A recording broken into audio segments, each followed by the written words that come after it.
ऋग्वैदिक काल है हमारे लिए महत्वपूर्ण क्यों है ऋग्वैदिक काल?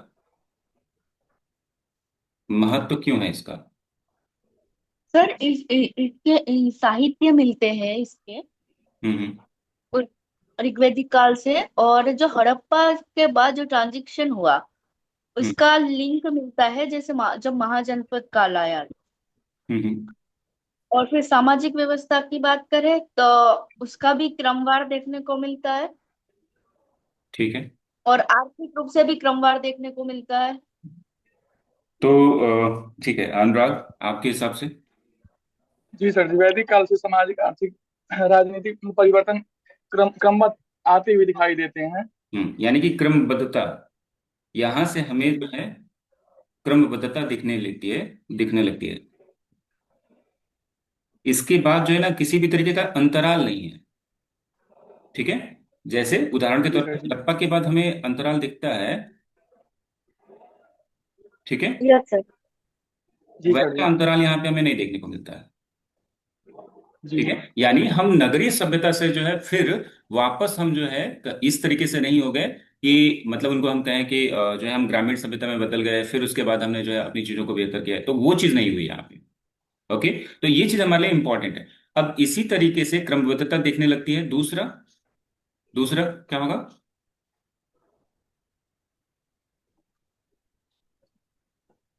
दूसरा। सर साहित्य दूसरा सर मिलते जी, हैं। यहाँ से हम्म। एक सभ्यता का विकास देखने को मिलता है, जो आगे के काल, मतलब आगे के काल तक चलता आ रहा है। और ठीक है। जी सर जी। बेसिकली क्रमबद्धता में वो आ जाएगा। वर्तमान, हम्म, वर्तमान भारतीय अगर कहें, यहाँ से साहित्यिक साक्ष्य भी मिलने लगते हैं। समाज, धर्म, सर वो संस्कृति। आप लिख रहे हैं क्या? हाँ, दिख नहीं रहा है क्या? नहीं। दिख रहा जी, है आपको सर। दिख रहा है क्या? बिल्कुल रेड पेन से लिख रहा हूं मैं, देखो। अरे तुमने मेरे ऐसी जगह पे रखा है क्या जहाँ पे जैसे जूम में दिखता था वैसा रखा है क्या? नहीं नहीं, जैसे मेरे पे लिखा है कि मतलब सर का नाम हैज स्टार्टेड स्क्रीन शेयरिंग, बस इतना ही दिख रहा है मेरे। वो कल वाली ही नहीं प्रॉब्लम आ रही है अनुराग फिर आपको। ठीक है। कल वाली ही प्रॉब्लम आ रही है आपको। हम्म, आपने शायद देखो एक बार एक्सेस का इशू है क्या उसमें? ठीक है सर, मैं लीव करके फिर से आ रहा हूँ।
अभी दिख रहा है अनुराग? जी सर जी, आ रही है। जी सर जी। ठीक है। तो जैसे हमने कहा कि वर्तमान भारतीय समाज और संस्कृति का आधार जो है नहीं नहीं होगा यहाँ पे, एक मिनट देना। ठीक है। तो का आधार यहां से आता है, ये चीज हो जाएगा भारतीय जो हमारा है। तो इसके साथ अब कुछ चीजें हैं कि इसकी विकास क्रम में यहां से जो विकास क्रम शुरू होगा, ठीक है, अगर इसकी जानकारी है, ठीक है, इसकी जानकारी है, जी तो वर्तमान समस्याओं के मूल कारणों की भी जानकारी हो जाएगी। ठीक है।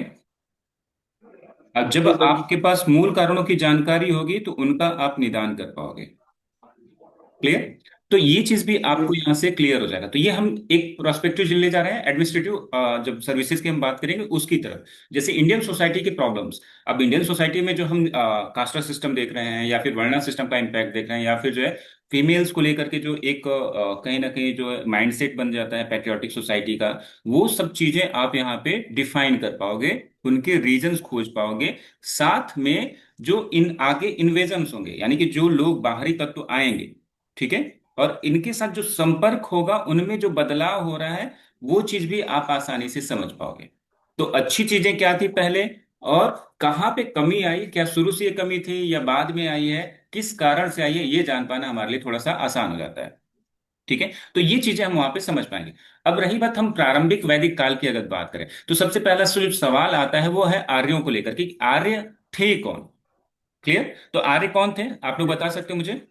आ, सर जी, आर्य काला सागर के उत्तर में पूर्वी यूरोप के मैदान में रहते थे और वहीं से उनका आगमन हुआ था, मतलब वही इमिग्रेशन वहीं से हुआ था। ठीक है। इसके साक्ष्य भी मिलते हैं, जैसे वहां से उन्होंने, जैसे केनेथ केनेडी नामक विद्वान ने कहा था कि मतलब 1500 ईसा पूर्व में कोई बड़ी जनसंख्या में उनका प्रवास नहीं हुआ था, मतलब धीरे धीरे आए थे। हम्म। 1400 ईसा पूर्व का वो बोगोस्कोई अभिलेख में भी उनके आने का साक्ष्य मिलता है। ठीक है। हाँ जी सर जी। फिर जैसे ऋग्वेद में आर्यों के 30 कबीलों का जिक्र किया गया है।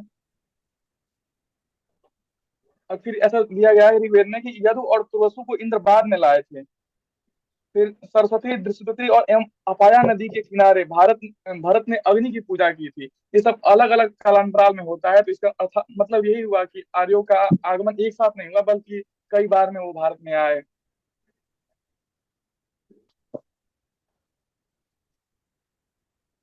ओके, तो जो चीजें आप बता रहे हो अनुराग, अब इनकी जो अगर बात करें तो डिस्प्यूट आपको क्लियर है। विमी, आपकी तरफ से कोई इंपॉर्टेंट पॉइंट जो अनुराग से छूटा है, जो आपने याद कर सर रखे? जो आर्य थे वो 5 कबीलों में बटे हुए थे। नहीं, अभी ये कबीले ये पे मत जाओ। हम पूछ रहे हैं आर्यों के आगमन से संबंधित जो विवाद है उसकी बात कर रहे हैं। में हम्म। सेम है। फिर इसमें विवाद विवाद में भी ये होता है कि देशी उत्पत्ति और बाहरी उत्पत्ति का सिद्धांत आता है। बिल्कुल। तो यानी कि देशी उत्पत्ति में आगमन, बीबी। यानी आगमन या उत्पत्ति संबंधी जी, जो है अगर कहें, विवाद है। उत्पत्ति संबंधी विवाद। अब यहीं से हमें अगर चीजें क्लियर हैं तो हम इसको लेकर के आगे बढ़ सकते हैं। अब ये विवाद उठा क्यों है, सबसे पहले जानो कि विवाद सर उठा क्यों है, तब आसानी होगी समझने में चीजों को कि किस तरीके की चीजें चल रही हैं। तब आपको जो है औपनिवेशिक कालीन हिस्टोग्राफी समझ में आएगी। तब आपको साम्राज्यवादी जो इतिहास लेखन है वो समझ में आएगा। और इसका काउंटर करने वाले राष्ट्रवादी इतिहास लेखक जो होंगे उनकी बातें समझ में आ जाएगी। ठीक है। अब चाहे वहां पे आप व्हीलर की बात कर लो, चाहे आप जो है मार्शल की बात कर लो, चाहे आप जो है एल बैसम की बात कर लो, चाहे आप जो है आर एस शर्मा जैसे विद्वानों की बात कर लो, ये क्यों वो एस्पेक्ट लेके जाएंगे वो आपको वहां पे क्लियर हो जाएगा। ठीक है। तो आगमन या उत्पत्ति, अब इस अवधारणा को लेकर के निश्चित रूप से एक डिबेट है। और नए शोधों में अगर देखा जाए तो हिस्टोग्राफी के नए शोध जो अभी एएसआई करा रही है, वो इस तत्व की तरफ ज्यादा लेके जाने का प्रयास कर रही है कि उत्पत्ति की अवधारणा भारतीय है, यानी उत्पत्ति भारत में भी है या भारतीय उपमहाद्वीप में है। ठीक है, वो ज्यादा इस तरीके के अगर अगर आप फोकस करोगे नई एनसीईआरटीज में तो कहीं ना कहीं वो जो है ना एस्पेक्ट देखने को आपको मिलेगा। लेकिन अभी हम जो सर्वमान्य तथ्य की बात करेंगे तो आगमन संबंधी ही जो है सिद्धांत या थ्योरी मानी जाती है कि ठीक है वो ज्यादा जी। मान्य है इतिहासकारों में। अब आगमन कहाँ से हुआ ये हमें समझना पड़ेगा, लेकिन आगमन की अवधारणा क्यों ली गई है, कोई बता सकता है? सर जी, आगमन की अवधारणा इसलिए ली गई थी कि जैसे सबसे पहले मार्टिमन व्हीलर ने औपनिवेशिक हित में इसे सिद्ध करने का प्रयास किया था कि मतलब जो ऋग्वेद में वर्णित हरिप्रिया और क्रंदर शब्द है, हम्म। तो ये साहित्यिक साक्ष्य के तौर पे देते हैं कि हम्म। ये हड़प्पा के पतन के संदर्भ में है सर जी, कि हम्म। उन्होंने ये हड़प्पा का पतन किया था। और ठीक है। पुरातात्विक साक्ष्य में कब्रगाह एच संस्कृति और मोहनजोदड़ो से जो 35 का साक्ष्य मिलता है वो देते हैं। लेकिन आगमन का विचार इसलिए ज्यादा मतलब प्रासंगिक है क्योंकि वो पश्चिम की ओर से आए थे, क्योंकि पीजीडब्ल्यू स्थल गंगा यमुना दोआ में पहले और पंजाब में बाद में आता है, जो इसके विपरीत है। ठीक है, इसके पीछे का कुछ और आधार है, तार्किक आधार? जी सर जी। यज्ञ एवं वर्ण व्यवस्था का सर विस्तार भी पश्चिम में ऐसा नहीं है जैसे कि भारत में है। ठीक है। बोगस कई आर्य अभिलेख जो है, शब्दकोश में बिल्कुल, इसको भी हमें याद रखना होगा। बोगस कई अभिलेख, इसमें किस किस की जानकारी मिलती है? सर सर इसमें इसमें इंद्र, वरुण, मित्र और नासत्य का जिक्र अग्नि की मिलता जानकारी है है सर। या नहीं है? अग्नि की जानकारी नहीं है, 4 देवताओं की नहीं, जानकारी है, इंद्र, वरुण, ठीक मित्र है, और नासत्य का। बिल्कुल। आपको इनके बारे में यहाँ पे थोड़ा सा समझना होगा। अगर यहाँ पे इंद्र की बात की गई है, ठीक है, वरुण की बात की गई है, ठीक है, नासत्य की बात की गई है, तो हमें इन देवताओं की जो जानकारी है वो थोड़ी सी अपने साथ जोड़नी पड़ेगी। अगर ये हम जोड़ लेंगे, क्योंकि ये अभिलेख भारतीय उपमहाद्वीप में या उससे बाहर मिले अभिलेखों में सबसे प्राचीनतम अभिलेखों में से एक है, ठीक है। तो एक बात तो है कि प्राचीनतम अभिलेख है। अब यहीं से चीज जो है हम क्लियर कर लेते हैं। अगर हमें भारत में कोई इससे पुराना अभिलेख मिले, तब तो हम इस बात को डिफाइन कर पाएंगे कि नहीं भाई, वो भारत से नहीं, मतलब बाहर से नहीं बल्कि भारत से ही थे, ठीक है। लेकिन अभी तक ऐसा कोई अभिलेख मिला नहीं है, और इसी वजह से इस अभिलेख का एक महत्व यही है। अगर हम अपने लिए देखें तो भारतीय इतिहास के संदर्भ में, तो आर्यों के आगमन या प्रवासन की जानकारी ये देता हुआ प्रतीत होता है, ठीक है। क्यों? क्योंकि जो है भारतीय उपमहाद्वीप में लिखे जाने वाले किसी भी अभिलेखिक साक्ष्य से पहले सबसे या प्राचीनतम अभिलेखिक साक्ष्यों में से एक ही अभिलेख आ जाता है, ठीक है, जिसमें अगर कहें तो आर्यों के कुछ देवताओं के नाम मिलते हैं जो भारतीय उपमहाद्वीप में भी अपना महत्व रखते रहे उस टाइम पे। क्लियर? तो ये बात हमारे लिए इंपॉर्टेंट है, तो इसको हम कहीं भी मिस नहीं करेंगे, ये चीज हमारे लिए जरूरी है। दूसरी बात कि इनका विस्तार, अब अगर हम देखें ऋग्वैदिक काल में इनका विस्तार है सप्त सिंधु प्रदेश में, राइट। और उसके बाद जब ये आगे बढ़ेंगे तो उत्तर वैदिक काल में कहां पे आएंगे? उत्तर वैदिक गंगा, काल में यमुना, ये जो है, यमुना द्वार में। बिल्कुल, गंगा यमुना द्वाब में आ जाएंगे, ठीक है। अब ये सीधी सी बात कर रहा है कि ये पश्चिम से पूर्व की तरफ प्रसार को दिखाता है। इसका सीधा सा मतलब है कि कहीं ना कहीं इन्वेजन वाली जो अवधारणा है कि वो आर्य आए हैं, ये बात वहां पे सिद्ध होती है, या प्रभाव कहीं ना कहीं पुरातात्विक साक्ष्यों से भी इस बात का कहीं हम कहीं पुष्टिकरण कर सकते हैं कि हाँ, उनकी प्रवासन की बात करें तो वो दिखता है। अब एक और चीज, अगर आप इस चीज को ध्यान से रखो तो बस जोड़ के रखना, इसको लिखने की आवश्यकता नहीं पड़ेगी, बट मैं चाहता हूं कि आप बस इसको समझ के रखो कि जैसे हड़प्पन सभ्यता का विकास क्रम हम देखते हैं, तो पश्चिम में वो विकसित हुई, ठीक है, मूल उत्पत्ति पश्चिम से है, लेकिन उसका प्रसार जो है दक्षिण और पूर्व की तरफ हुआ है, जब वो डिक्लाइन करती हुई दिखती है। क्लियर? या फिर विकास क्रम में भी वो इधर की तरफ बढ़ती हुई दिखेगी। तो ये चीज हमारे लिए जरूरी है, हम ये चीज थोड़ा सा एक अलग से अपने लिए जोड़ के रखें कि हाँ, ऐसा भी हुआ है। हमारे पास एक एविडेंस है कि वहां पे हम वहीं से उत्पत्ति वाली जो सभ्यता है वो भी है। बस ये जानना है आपको कि कभी अगर इन केस ऐसा कोई क्वेश्चन पूछा जाता है जो कॉन्ट्राडिक्टरी हो जाए और या पहली बार आ रहा है, तो आप इन पॉइंट्स को भी दिमाग में रख सको, ठीक है। आपको इसमें किसी भी इतिहासकार की जरूरत नहीं होगी, एकदम क्लियर रहेगा। क्यों? क्योंकि ये प्रमाणित है पुरातात्विक साक्ष्यों से। क्लियर? आप इस बात को आसानी से लिख सकते हो कि ये भी एक तर्क देखा जा सकता है, या इस तरीके की भी चीजें हमें दिखाई देती हैं पुरातात्विक प्रमाणों से। क्लियर? यानी स्थलों की संख्या या प्रसार की बात आप यहाँ पे कर सकते हैं। तो इस चीज को जब आप प्रमाणित करोगे ना, तो जरूरी नहीं है कि हर इतिहास की चीजों को जो है वहां पे लिखा जाए। एक मिनट।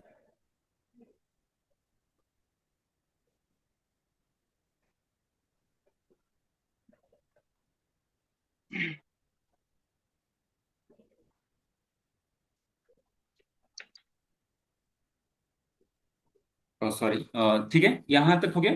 क्लियर? यहां तक क्लियर है? कोई दिक्कत? नहीं yes sir. Sir. Yes sir. कोई दिक्कत है या नहीं है? नहीं नहीं। ठीक है। अब जो है सप्त सिंधु क्षेत्र किसको बोलते हैं और उसका महत्व क्यों है इस सभ्यता के विकास के लिए? सिंधु उसकी सहायक नदियों के लिए।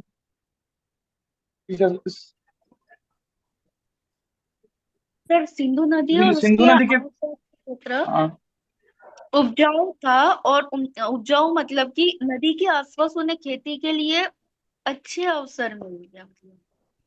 ओके। और बेसिकली विकास। सिंधु की सहायक नदियों की बात की गई है। हम्म। आ, जिसमें खूबा मतलब काबुल नदी, स्वास्तु मतलब स्वात नदी, गोमल मतलब गोमती, सुषमा सोहन और कुर्मु कुर्रम। फिर पूरब में जो इनकी सहायक सहायक नदियां थी, हम्म। वितस्ता यानी कि झेलम, अस्कनी यानी चिनाब, पुरुषनी यानी रावी, शतद्रु सतलज, बिपाशा यानी ब्यास। इस नदियों के क्षेत्र को, जी सर जी, कहा जाता है सप्त सिंधु ठीक क्षेत्र। है, कहा जाता है, लेकिन महत्व क्यों है वैदिक सभ्यता के विकास में इसका? एक क्योंकि रीजन मतलब विमेन दिया है, ओके है, लेकिन दूसरा एक प्रमुख रीजन है जो आप लोग मिस कर रहे हो। इस काल में इस सभ्यता यानी वैदिक सभ्यता, ऋग्वैदिक सभ्यता के लोगों के पास जो है, अगर धातु की बात करोगे तो वो कांसा और तांबा ही है। गौर करना, जी हड़प्पन सिविलाइजेशन वाला कांसा और तांबा ही इनके पास है।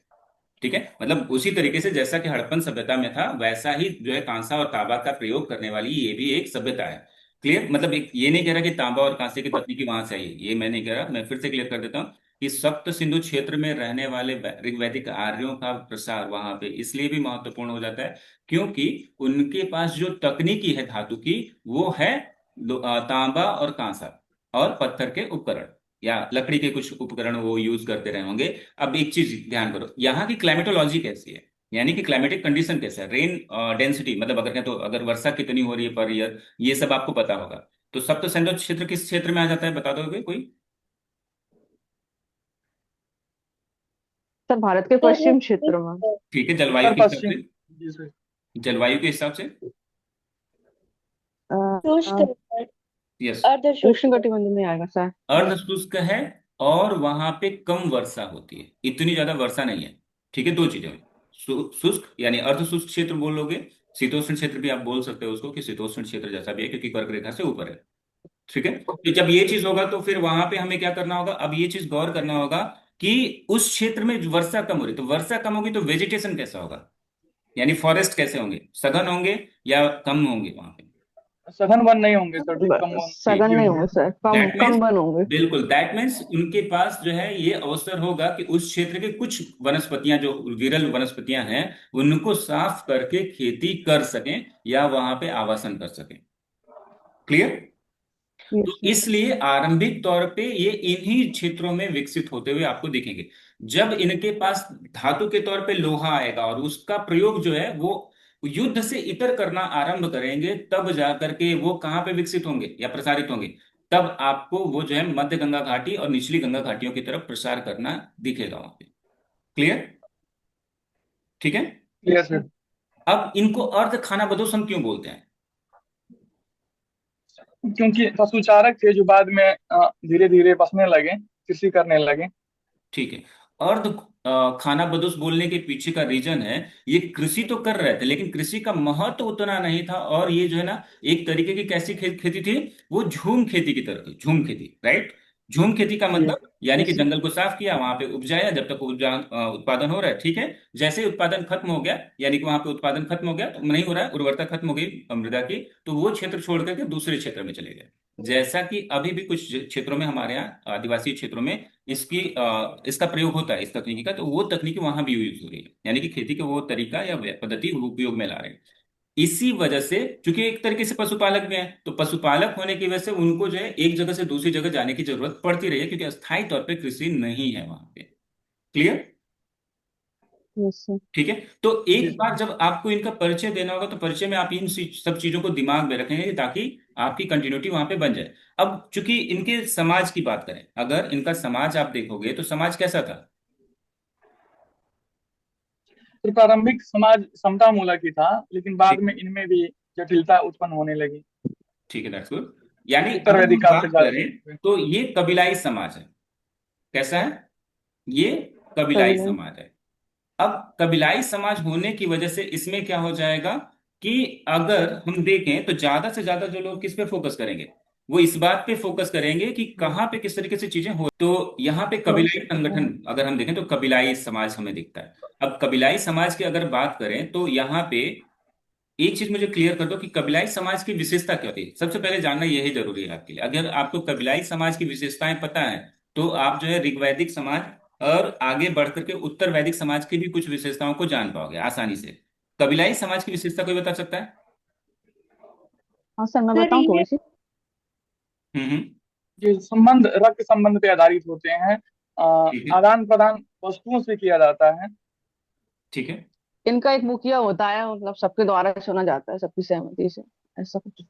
ठीक है। कबीले बेसिकली जो है ना एक तरीके से रक्त संबंध पे तो होते हैं, ये बात तो सही है, रक्त संबंध होता है। जैसे। ठीक है। और ये अपनी आवश्यकताओं से भी जुड़ाव रखते हैं। ठीक है। आवश्यकता की पूर्ति लगभग कबीला अपने ही अंदर से करने का प्रयास करेगा। ठीक है। तो इसका मतलब है वस्तु विनिमय यहाँ पे होने की संभावना रहेगी। ठीक है। तो कबीला बेसिकली जन यानी कि कुछ छोटे से समुदाय के तौर पे आधारित होता था। और यहाँ पे अगर बात करें तो ऐसा नहीं है कि समाज की बात करें तो कबीलाई संगठन में जो है समाज जो है एकदम समतामूलक नहीं था। कंपैरेटिवली आगे चल करके जो विकसित होने वाली सोसाइटी है उसकी तुलना में वो समतामूलक है। लेकिन अपने पूर्ववर्तियों की तुलना में वो विभेदकारी हो जाएगी। ठीक है। यानी कि पूर्ववर्ती का मतलब ताम्रपाषाणिक संस्कृतियों की बात कर रहा हूँ और पाषाण काल की बात कर रहा हूँ। हड़प्पा सभ्यता को थोड़ा सा किनारे कर दीजिएगा। क्लियर। हड़प्पा सभ्यता को एक अपवाद यस के सर। तौर पे आप किनारे रखेंगे तो आसानी से समझ में आ जाएगा, वरना आप पूर्ववर्ती में हड़प्पा सभ्यता को भी शामिल कर दोगे तो वहां पे विभाजन का स्तर ऋग्वैदिक समाज की तुलना में ज्यादा है। क्लियर है। कोई कंफ्यूजन इसमें। नहीं सर। नहीं नहीं सर। सही। ठीक है।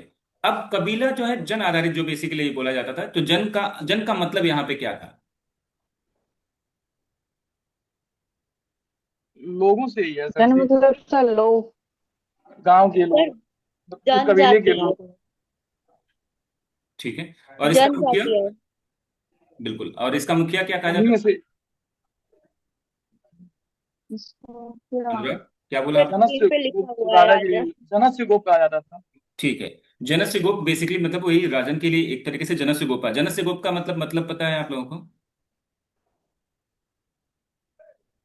जी सर जी, यहाँ मतलब गायों की अधिक महत्व था, हम्म। इसलिए जनस्य गुप्त कहा जाता था, क्योंकि मतलब यहाँ की सारी गायों का प्रमुख इस लेकिन अर्थ जनस्य भी तो ये है। अर्थ कहा जा सकता जनस्य है सर। गोपा। जनस्य गोपा इसका मतलब पता है ठीक। आप लोगों को।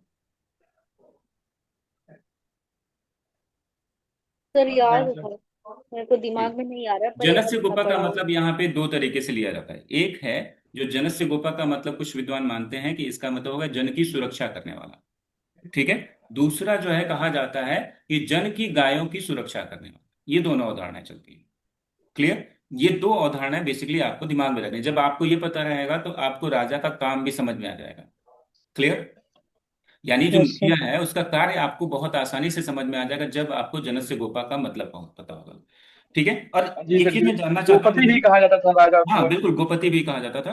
तो ये जब शब्द आप सुनते हो ना तो थोड़ा सा इन शब्दों को जैसे हम क्या करते हैं, हम लोग याद करना शुरू कर देते हैं कि हमें याद करना है, मगअप कर लेना है। लेकिन हम इसके मतलब अगर एक बार समझ जाए तो हमें आसानी हो जाती है उन चीजों को जोड़ने में, फिर हमको दोबारा उसको पढ़ने की जरूरत या याद करने की जरूरत नहीं पड़ेगी। तो आपका भी यही काम होना चाहिए कि आप जो है हिस्टोरियंस के साथ साथ, जैसे हमारा फोकस होता है ऑप्शनल में कि हिस्टोरियंस पे हम फोकस करें, साथ में इन बेसिक टर्मिनोलॉजीज की जानकारी भी रखें।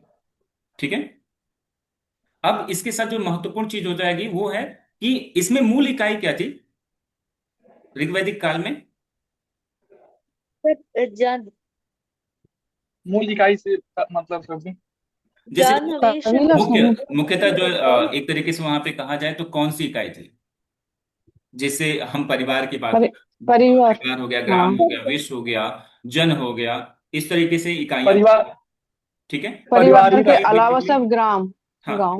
यहाँ पे वही वास्तव में परिवार। जो है ना अगर आप देखोगे तो परिवार महत्वपूर्ण होगा, इसको थोड़ा सा आप इग्नोर करना यहाँ पे। ठीक है। अब ये जो अगर बात करें तो चूंकि जन है, जन के नीचे जो विश्व हो जाएंगे, विश्व के नीचे जो है ग्राम आ जाएंगे और ग्राम के नीचे परिवार आता है। ग्राम की हम बात करेंगे लेकिन उससे पहले हम थोड़ा सा परिवार पे समझ लेते हैं। यहाँ का पैट्रियाटिक सोसाइटी था यानी कि पितृसत्तात्मक समाज था। इसके पीछे का रीजन कोई बता सकता है क्यों क्यों ये सोसाइटी पैट्रियाटिक सोसाइटी की तरफ ज्यादा दिखती है, या क्यों इसका जो भान होता है इसके साहित्यों से भी वो पैट्रियाटिक सोसाइटी की ही बात करता हुआ दिखता है। सर इसका एक कोई साहित्य मिलता है ऋग्वेद में, उसमें ये लड़कों के जन्म पर अम, अ, बात कही गई है, जबकि लड़कियों के जन्म के लिए हालांकि कुछ बोला नहीं है। ठीक है। मतलब हतोत्साहित नहीं किया गया, प्रोत्साहन किया गया जो है लड़कों के जन्म को लेकर के। युद्ध के लिए सर, मतलब ऐसे जी सर जी, बांटना भी तो करते युद्ध थे। की भूमिका अधिक थी। बताइए। Yes sir. जस्ट एक मिनट, एक मिनट, एक युद्ध मतलब कहीं कहीं से गाय लेके आते थे, ऐसा कुछ। मिनट। ठीक है, मतलब इसमें जो है कुछ चीजें महत्वपूर्ण है। पहला, कि थोड़ा सा ये कृषि की तरफ बढ़ती हुई सोसाइटी है। जब कृषि की तरफ बढ़ती हुई सोसाइटी होगी तो इसमें महिलाओं की भूमिका अपने आप कमजोर होती हुई दिखेगी आपको। क्यों? क्योंकि वो उत्पादन के कार्यों में या संग्रहण के कार्यों में उस तरीके से सक्रिय भागीदारियां नहीं करेंगी, थोड़ी कम हो जाएगी। ऐसा नहीं कह सकते हम कि नहीं है, बहुत ज्यादा है, लेकिन पीछे की तुलना में उनकी उत्पादन में भागीदारी थोड़ी कम हो जाएगी। दूसरी तरफ ये समाज जो है युद्ध प्रेरित समाज की तरफ ज्यादा दिखाई देता है, यानी युद्ध युद्ध को जो है इसमें महत्व दिया जा रहा है। तो इस तरीके की सोसाइटी भी कहीं ना कहीं ज्यादा महत्व देगी पैट्रियाटिज्म पे, यानी कि पितृसत्तात्मकता पे ज्यादा बल देती है। तो ये कुछ चीजें हैं जिनकी वजह से ये जो है सोसाइटी हमें ज्यादा पितृसत्तात्मक दिखती है। पुरुष प्रधान होना इसमें पितृसत्तात्मकता वर्ण का। हाँ अनुराग।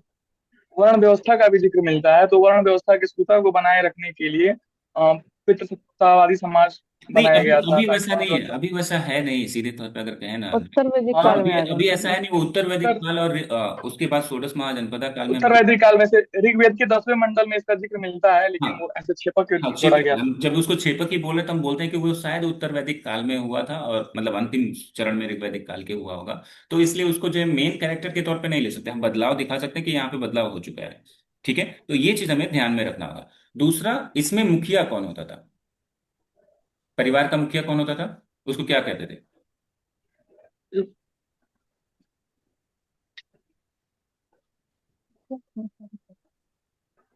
किसी को नहीं पता? सर जी, जो घर का सबसे पता बड़ा तो है होता था सर। वही घर का मुखिया होता था। बिल्कुल। बेसिकली अभी जो है यहाँ पे जो गृहपति है उसके महत्व की बात थोड़ा सा मैं जानना चाहूंगा कि उसका गृहपति महत्व होते हैं। कितना था यहाँ पे उत्तर वैदिक काल की तुलना में। उत्तर वैदिक काल की घर तुलना में, घर उत्तर का वैदिक मुखिया होने काल की में वजह से सर जितने भी बड़े काम होते होंगे वो अपने मतलब। काल के गृहपति, मैं यहाँ पे सीधे लिख रहा हूँ, एग्जैक्टली गृहपति की तुलना में क्या अधिकार थे उसके पास? बता सकता है कोई? क्या अधिक थे या कम था? ये पहले बताओ, फिर उसके बाद आप जा पाओगे। उत्तर वैदिक काल की तुलना में तो कम ही था, उत्तर वैदिक काल में अधिक था, लेकिन फिर भी सबसे प्रमुख यही घर का मुखिया ही था। ठीक है, कम गुड अधिकार। Morning sir. ठीक है, पहली चीज कम अधिकार थे। कारण, जी। कारण पता है किसी को? कारण क्योंकि था अभी इसका, सामाजिक व्यवस्था इतनी जटिल नहीं थी। बिल्कुल अभी उत्पादन इतना नहीं है। जी। ठीक है, अधिशेष कम, या फिर इसको आप नगण्य भी ले लो। ठीक है, तो कम है, इसकी वजह से अभी परिवार के मुखिया का कंट्रोल उतना नहीं है उस पे। हाँ, संयुक्त परिवार की अवधारणा यहाँ पे आपको दिखेगी, ये चीज क्लियर रहेगा। तो संयुक्त परिवार की अवधारणा तो अभी भी हमारी सोसाइटी में, तो वो चीज हमारे लिए रहेगा। हमने परिवार को जब यहाँ पे समझा तो कुछ चीजें ध्यान में रखना है। तो परिवार में एक तरीके से जो है अभी भी कार्य करने की अगर बात करोगे तो सभी लोगों के द्वारा जो है कार्य किया जाएगा।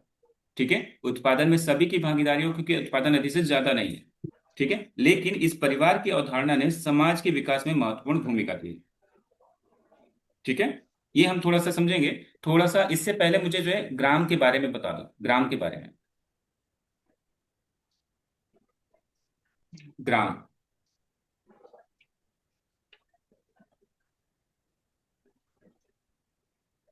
अगर जी ये युद्ध प्रधान समाज था, तो बाहरी आक्रमण से बचने के लिए कुछ कबीलों ने अपना संगठन बना के ग्राम के रूप में विकसित किया था, ठीक है। ताकि उनकी रक्षा हो सके।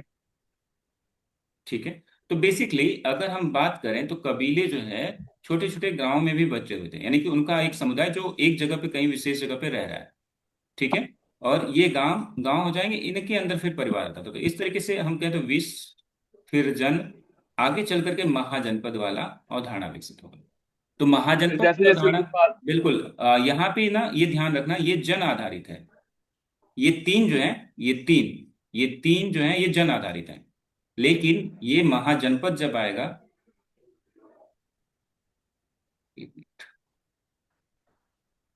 इसको आप थोड़ा सा दिमाग में रखिएगा कि अगर महाजनपद आएगा तो ये क्षेत्र आधारित हो जाएगा। ठीक है, ये क्षेत्र आधारित होगा। तो ये थोड़ा सा अंतर अभी ध्यान में रखना, आगे चल करके जब हम षोडश महाजनपदा काल को करेंगे तो वहां पे हमें ये चीज क्लियर हो जाएगा कि फिर इसका महत्व क्या है। ठीक है, वैसे डिफरेंसेस पता है आप लोगों को जन आधारित होने और क्षेत्र आधारित होने में? क्या होगा अंतर? जी। विमी। जी सर, जन आधारित। हम्म। हाँ हाँ अनुराग बोलो।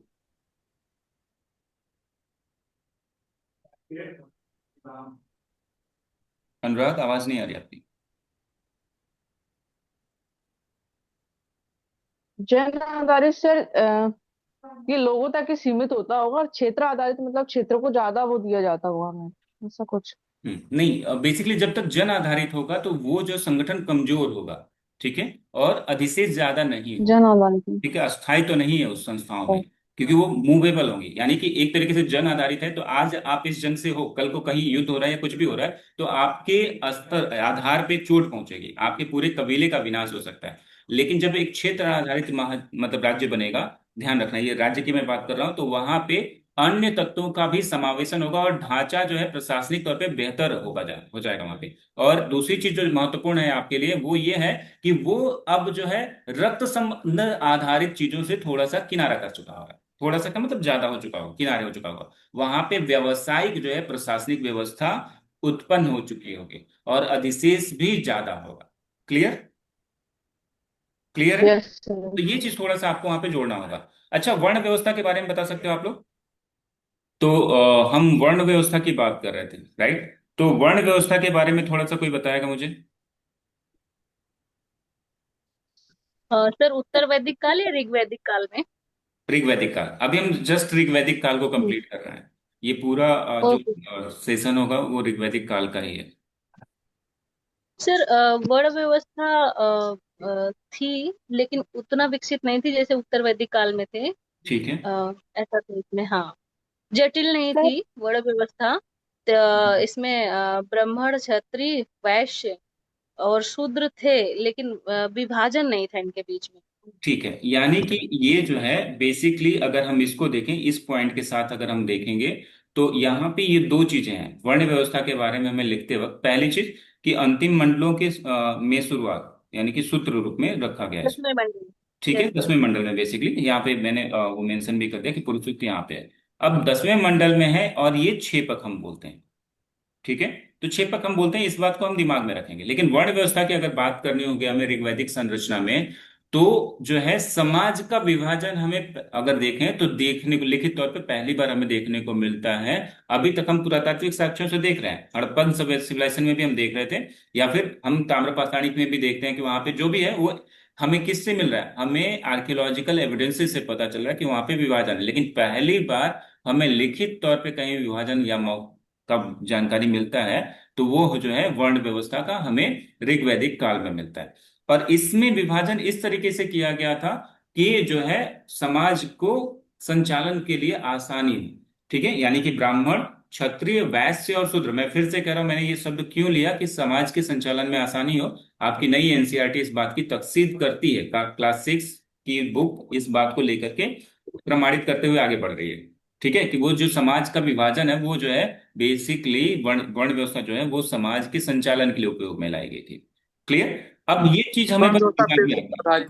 हाँ, हमें बस ये दिमाग में रखना है, क्योंकि हमें कभी भी इस पे क्वेश्चन मिल सकता है और उस तरीके की पॉइंट्स अगर दिमाग में रहेंगे तो चीजें आसान हो जाएंगी।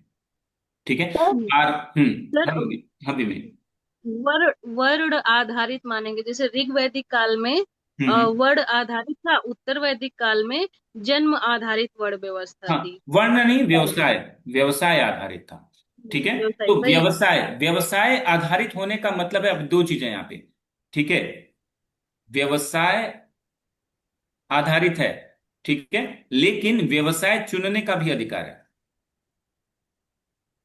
हाँ ठीक है, सर, अगर इसमें आप था आप इसको कि अगर भूल कोई जाओगे ना, व्यवसाय चुनने के yes, अधिकार को अगर आप भूल जाओगे तो प्रॉब्लम हो जाएगी।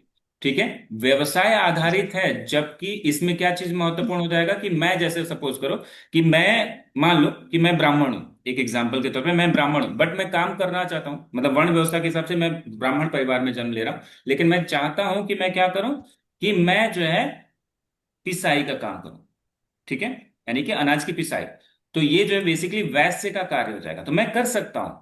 मेरे ऊपर था कि वर्ण व्यवस्था में इसमें सोसाइटी को इतनी फ्लेक्सिबिलिटी थी कि एक ही परिवार में चार तरीके के काम करने वाले लोग हो सकते हैं। राइट? क्लियर? Yes sir.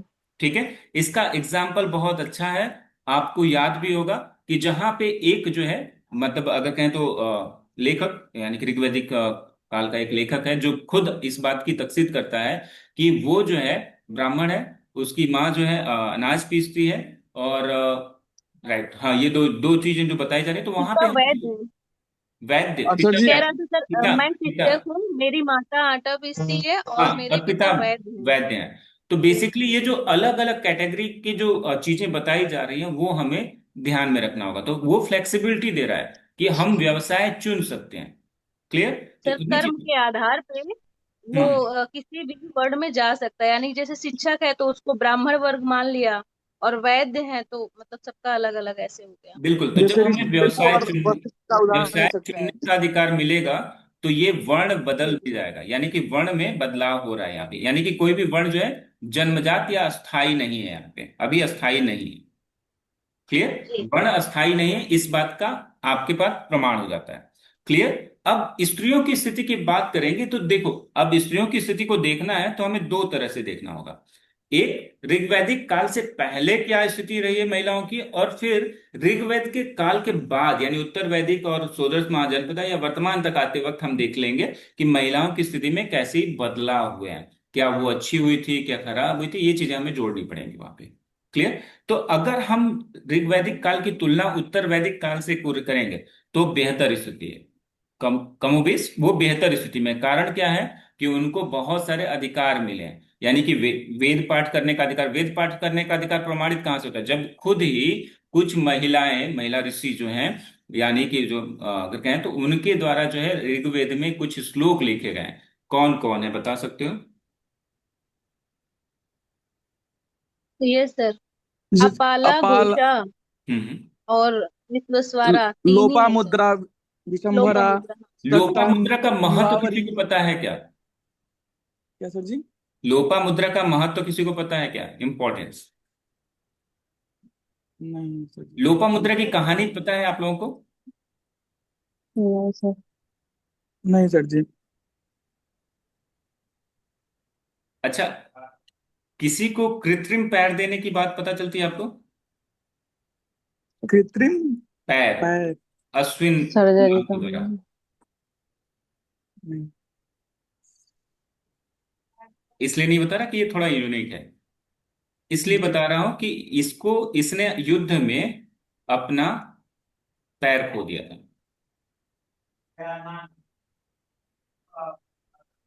ठीक है? और जी। विश्वामित्र की पत्नी किसको कहते हैं? मानते हैं कि विश्वामित्र की पत्नी थी।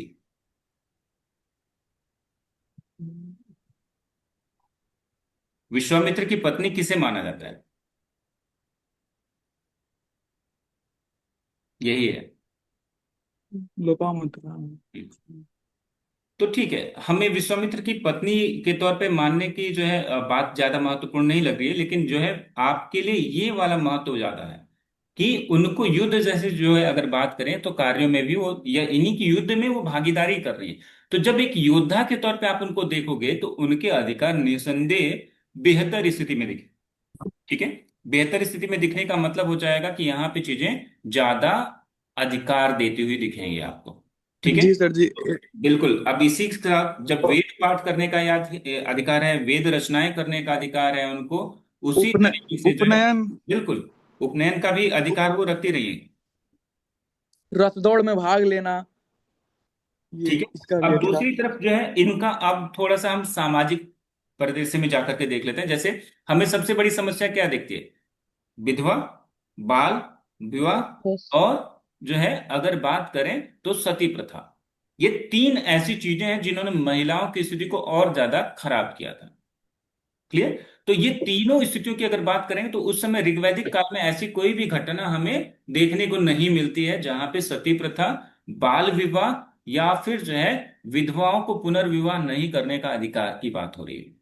जी सर जी, यहाँ यौनारंभ के बाद विवाह होता था। बिल्कुल, यानी कि एक तरीके से हम देखें तो मतलब शिशु के तौर पे उनका विवाह नहीं हो रहा है, यानी कि उनकी एक बात करें तो वहां पे लड़के और लड़की दोनों की आयु जो है एक सम्मानित तौर पे उस समय जो है यौनारंभ की बात अवधारणा ली जाती है, तो उसके बाद हो रही है। तो ये चीज बहुत महत्वपूर्ण है क्योंकि उसके बाद के काल में महिलाओं की उम्र या विवाह की उम्र में घटाव दिखेगा, यानी कि आरंभ में और बचपन में ही विवाह कराने के बाद दिखेगी यहाँ पे।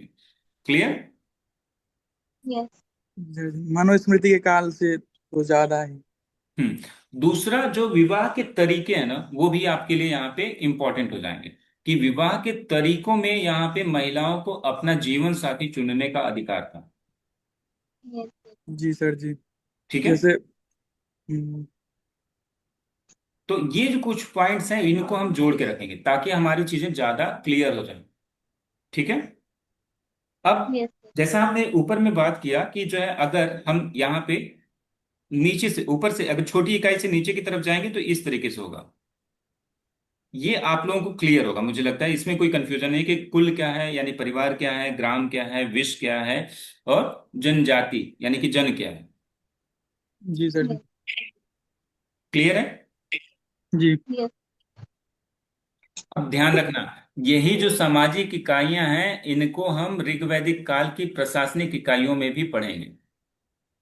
क्लियर? यस क्लियर है? तो यहां से ये चारों जो संस्थाएं हैं ऋग्वैदिक काल की, इनको आप दिमाग में रखिएगा, और उत्तर वैदिक काल में राजनीतिक जो ढांचे में बदलाव होगा वो यहां भी दिखेगा। इस ढांचे जो समाज की प्रमुख इकाइयां हैं उनमें भी बदलाव को दिखाएगा। क्लियर? तो ये चीज थोड़ा सा जी। आप वहाँ पे जोड़ोगे तब जाकर के और ज्यादा आपको क्लियरिटी मिलेगी। अब आर्थिक जीवन की अगर बात करें तो तीन चीजों की हम बात करते हैं यहाँ पे। क्लियर? तीन चीजों की, यानी कि पशुपालन है, व्यापार है और कृषि है। क्लियर? जी पशुपालन, कृषि और व्यापार। तो किसको ज्यादा महत्व था इस काल में? हाँ सर जी, ज्यादा महत्व पशुपालन तो को। पशुपालन को। पशुपालन। पशु। पशुपालन। पालन को था। ठीक है। Yes sir. और कृषि की जी स्थिति क्या थी? सेकेंडरी थे सर सर। और ठीक खेती है। बहुत पर उन्होंने। उसका महत्व नहीं प्राप्त था। ठीक है। अब जो सर है जी, यहाँ यहाँ ऐसा है कि आर एस शर्मा पशुचारण की प्रधानता पे बल देते हैं, वहीं आर एस नंदी कृषि के मत को ज्यादा स्वीकारते हैं। हम्म। आर एस शर्मा के अकॉर्डिंग जैसे गवयतु है, दूरी माप की इकाई गोधली, समय माप, हम्म। गोमत, धनी व्यक्ति और गोपति राजा को कहा जाता था, तो उनके अकॉर्डिंग यहाँ पशुचारण की प्रधानता है। वहीं आर एस नंदी अपना तर्क देते हैं कि वह मतलब बुआई, कृषि मतलब खेती, लांगन मतलब हल, उर्वरा यानी भूमि, और यहाँ से यव मतलब धान्य का भी जिक्र मिलता है, तो यहाँ कृषि प्रधान रही होगी। जी सर जी। ठीक है। इसमें विवाद उत्पन्न होता है, लेकिन बिल्कुल कृषि को विवाद ही है, इसमें पशुचारण बहुत को बड़ा ज्यादा माना विवाद है। जाता है। और इतिहासकारों वाला इसीलिए मैंने अलग एक सेक्शन रख दिया है इसमें। जब आपको ये पीडीएफ में दूंगा दूंगा तो इसमें इतिहासकारों की अलग से एक बात हमने की है कि क्या वो बोल रहे हैं इसके बारे में। ठीक है। तो वो चीज हम लोग इसमें जरूर से डिस्कस करेंगे। तो अगर हम यहाँ पे डिबेट में नहीं जाएं तो हम इसमें जो है ना पशुपालन को महत्व इसी से स्टार्ट करेंगे कल, और कृषि और हस्तशिल्प या व्यापार जो है गौण अवस्था में, लेकिन इसका ये मतलब नहीं है कि एकदम शून्य है। क्लियर? यहाँ पे वो आरंभिक स्थिति में है, और वस्तु विनिमय जैसी चीजें हैं। जैसे यहाँ पे रथ निर्माताओं का महत्व ज्यादा है, वो द्विज की श्रेणी में रखे जाएंगे उत्तर वैदिक काल तक। क्लियर? ध्यान रखना, ये रथ निर्माता महाभारत में एक महत्वपूर्ण किरदार है कर्ण, उसके साथ कुछ प्रामाणिकताओं की बात करेगा। यहाँ पे उनको रथ निर्माता को जो है रत्नियों में रखा गया है, यानी मंत्रिपरिषद जो छोटी सी मंत्रिपरिषद है उनकी उसमें जी शामिल सर। किया गया राजा के। तो उसको महत्व दिया जा रहा है, उसको घर बुला करके खिलाया जा रहा है। और जब महाभारत में आप जाओगे तो सूत पुत्र कर्ण को जो है बहिष्कार किया जाएगा कि वो जो है एक जो है रथकार का परिवार का हिस्सा है। क्लियर? ये चीज आपके लिए इंपॉर्टेंट है। क्लियर है? तो इसलिए जी यस इसको सर। सर। थोड़ा सा वहां पे जोड़ के देखेंगे। और फिर जो है यहाँ पे हस्तशिल्प में क्या क्या चीजें हैं उनकी बात हम थोड़ा सा जान लेंगे, और फिर आगे चल करके हम बाकी को कवर करेंगे। क्लियर? क्लियर सर जी। तो यस सर। सोसाइटी वाले जो क्वेश्चंस होंगे कल थोड़ा सा देख लेना है, आप लोगों को आज लिखना होगा क्वेश्चंस को, और मैं ये वीडियो इसकी पूरी प्रोवाइड करा दूंगा आज ही। वो आप लोग थोड़ा सा देख लोगे, मैंने सुन लोगे कि क्या क्या चीजें इसमें बोली गई हैं। ठीक है? तो